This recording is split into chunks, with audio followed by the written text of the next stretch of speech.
So in the first lesson, we saw how to write from inequality to set notation or interval notation. This time we're going to start with interval notation. So our first step on this one is to graph. So notice we're going from -5 to 0. And the -5 has a bracket, so we know that is part of the solution, so that would be a shaded circle.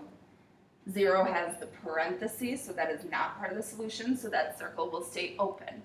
And then we're graphing everything from -5 to 0. Write it as an inequality. So you may want to take your graph and use that to write it as an inequality if you're having a hard time figuring out the set notation. So again, -5 is part of the solution, so -5 is less than or equal to x, which is less than 0. Verbally describe the subset of real numbers. All that means is put your inequality into words, and that's exactly what I did as I wrote it. Another way to say that is that x is greater than or equal to -5 and less than 0. So there's a couple of different ways that you could word that depending on how your mind works. So, and I'm going to go with the second one. It seems to make more sense to me. So x is greater than or equal to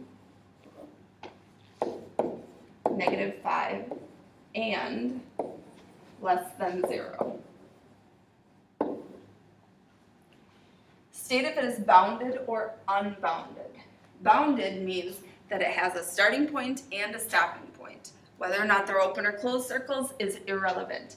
If you shade forever towards one of the arrows, that would be unbounded. Ours, of course, is between two integers, so we have a bounded inequality. In our last example, we're going to look at one more like that. So we're starting with the set notation from -infinity up to not including 3 because it's got that parenthesis. So graphing 3 is my only integer, so I put that in the middle, a couple of numbers on either side. Again, it has the parentheses, so 3 is not part of the solution, but everything down to -infinity is. Right, as an inequality, we have x is less than 3. Verbally described, that's exactly what I just did as I wrote the inequality.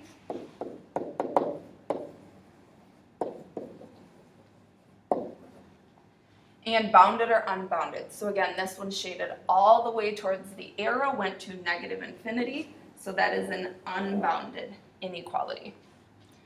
All right, at the end of each video, or the last video of the lesson, there will be a couple of you try problems. So what I would like you to do is attempt these based on the lesson, see what you can come up with. If ever the lesson doesn't make sense to you, attempt whatever you can attempt, and then come to class. You'll have some time at the beginning of the hour to work with your group mates on checking your work to see that everybody has a similar or the same answer, or getting help from your group mates or me as you work through the problems to a greater understanding of the material.